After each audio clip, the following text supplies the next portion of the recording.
মধু আনতে যায় তারা ওই এখনই সিজন বহুত গ্রুপে ঢুকছে বনের ভিতরে, এইখানে না ভিতরে গভীর বনে এরকম মধুর চাক আছে, ওইখান থেকে মধু কাইটে নিয়ে আসি। তা ওইখান থেকে এক লোককে মাইরে ফেলেছি, বাঘে নিতে পারে নাই, মাইরে ফেলেছি। এই মধু যারা নেয় তাদের কি বলে, কি জানি বলে, কি বলে মধু ভাঙে যারা, যাই হোক। তারপরে আর এটা পুরনো অনেক, দুই ভাই জঙ্গলে, সেই সময় জঙ্গলে কাঠমাট বিক্রি করতো, এখন টোটালি পাস নাই, ওই সময় মেলা অনেক আগে। দুই ভাই ওই কাঠ কাটতে আসছে, তাই এক বাইরে মনে করেন বাঘে ধরে এখান থেকে গাড় ভেঙে ফেলাইছে।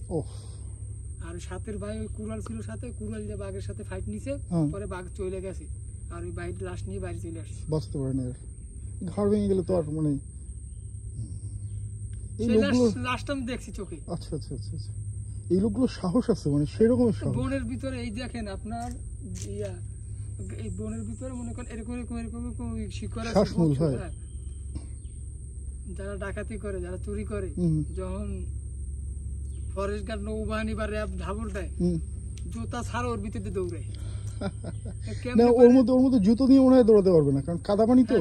কিন্তু ওর ভিতরে ক্যাম্পে দৌড়ে। তারপরে এই যে খাল দেখছেন, এইসব খাল কুমিরের কোনো ভয়ই করে না, সাঁতরা দিয়ে চলে যায়। এরা কুমিরের থেকেও বেশি ভয়ঙ্কর, মানে পারদর্শী, মানে খাল কোন কুমির বাঘ কোন চিনতে পারবে না, এরা কিচ্ছু মানে না, একদম সাহস, ভীষণ সাহসী লোকজন।